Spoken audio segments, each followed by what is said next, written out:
Chercher des voies et moyens pour un climat apaisé après les scrutins combinés de dimanche 30 décembre. C'est le grand défi à relever par la classe politique congolaise. Pour ce faire, une tripartite entre la mission d'observation de l'Union africaine, la CENI et les trois principaux candidats à la présidentielle, dont Emmanuel Ramazani Shadary, qui s'est fait représenter, a eu lieu ce mercredi 2 janvier à Kinshasa.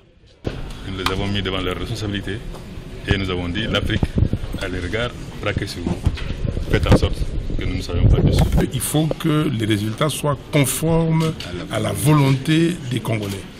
Alors, je pense qu'à partir de ce moment-là, attendons que ce soit conforme à la volonté des Congolais. Les Congolais pourront s'armer encore un peu plus de patience quant à la publication des résultats des scrutins. Prévu le 6 janvier, la publication pourra ne pas avoir lieu à cette date quand on considère l'évolution des compilations qui, 4 jours après les scrutins, n'est qu'à 20% de dépouillement.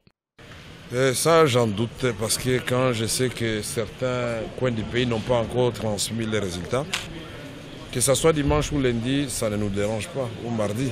Mais c'est que nous voulons que les résultats qui seront publiés reflètent la vérité des urnes.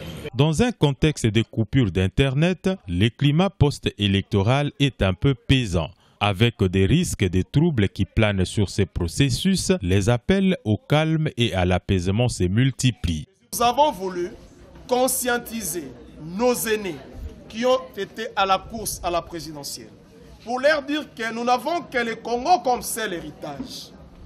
Nous ne pouvons pas détruire le Congo aujourd'hui pour un sentiment d'un seul jour.